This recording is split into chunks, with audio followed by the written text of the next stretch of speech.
Ik mocht voorzitter zijn van deze conferentie en dat doe ik met heel veel plezier. Omdat je inderdaad de mensen bij elkaar hebt, goede sprekers en het allerbelangrijkste, we bouwen hier aan relaties.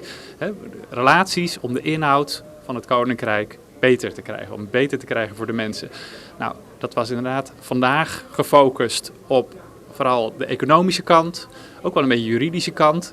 Wat ik bijvoorbeeld een ontzettend leuk item vond, was dat ook Aruba gewoon onderdeel uitmaakt van de EU. We zeggen altijd, Aruba, Curaçao en Sint Maarten zijn helemaal geen lid van de EU. Jawel, het Koninkrijk is lid en dus ook Aruba. Dat is een lange weg. Dat is een lange weg.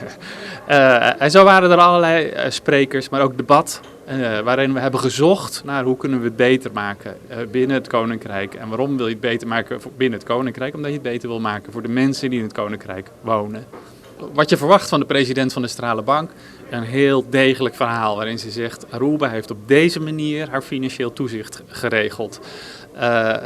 Heeft verteld welke aanbevelingen de bank heeft gedaan, op welke manier de bank haar taak uitoefent om te zorgen voor economische en financiële stabiliteit, moeilijk woord, stabiliteit van Aruba. En zij heeft ook gewezen op de discussie op dit moment tussen Aruba en Nederland over de hoogte van de rente voor het terugbetalen van die COVID-leningen. En tussen de regels door hoorde ik, let op Nederland, Aruba heeft het goed geregeld. Nou, het heeft mij ook weer veel geleerd. En nu vraag me nou als politicus, als lid van de Eerste Kamer voor andere pet, Partij van de Arbeid GroenLinks. Ik vind het doodzonde dat Aruba zo'n hoge rente moet betalen. Ik snap dat Nederland zegt, ja, u hebt geleend, wij willen zeker zijn dat de lening terugkomt. Maar dat moet je dan, als je dat zo zakelijk bekijkt, dan moet je het ook zakelijk oplossen. En als Aruba op een bepaalde manier zegt, zo Nederland, bent u zeker dat het terugkomt, moet je niet vasthouden aan zo'n hele hoge rente. Dat is vandaag ook wel weer wat meer duidelijk geworden. Dus ik snap het belang van Nederland van, we willen zeker weten dat het geld terugkomt. Maar geef dan het vertrouwen en de ruimte aan Aruba om dat zo te regelen zoals Aruba het beste uitkomt en niet zeggen dit moet per se in een rijkswet.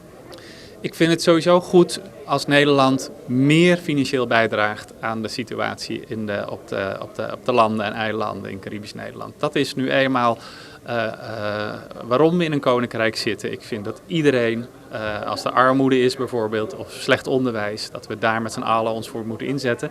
En dat betekent gewoon dat Nederland wat meer geld moet overdragen. Hoe? Ik vond het een mooi voorstel van meneer Eeman, maar ik kan me ook voorstellen dat het op een andere manier is. Ik wil vooral de garantie dat als Nederland geld besteedt, dat dat ook aankomt. Dus dat inderdaad op iets is wat we allemaal belangrijk vinden, scholen. Dat kinderen echt beter onderwijs krijgen dan nu. Dat kan voor gezondheidszorg, dat kan armoedebestrijding, maakt mij niet uit. Maar het gaat erom dat als het geld van Nederland naar Aruba gaat, dat land op de plek waar het echt heel belangrijk is en tot zijn recht komt. Dat helpt natuurlijk. Ik heb 4 jaar op Aruba mogen wonen en dat helpt mij met kennis over Aruba. En dat geldt hetzelfde voor de andere landen en eilanden, daar ben ik veel geweest. Wil niet zeggen, ik wil mijn collega's die minder vaak daar zijn geweest ook niet disqualificeren. De Nederlandse staatssecretaris van Koninkrijksrelaties heeft het Nederlandse belang te dienen. Zoals de Arubaanse minister, of de Arubaanse premier, het Arubaanse belang heeft te dienen. En samen moet je eruit komen.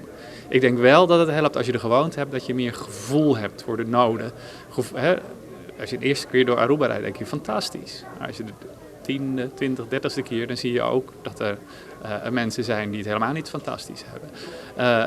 En dan zie je ook dat de scholen soms slecht onderhouden zijn, soms goed. Dus de noden zie je beter als je er een poosje bent geweest. Ik vind het ieder jaar goed, ik doe dit graag, ik neem de vakantiedagen voorop. Ik krijg er ook geen cent voor betaald. Ik doe dit echt omdat ik het heel belangrijk vind. Dat we elkaar spreken, dat we elkaar informeren. En dan eindig ik daar ook weer dat we dus middelen vinden om dat koninkrijk, wat echt veel te lang verwaarloosd is, om dat gewoon een stapje verder te krijgen.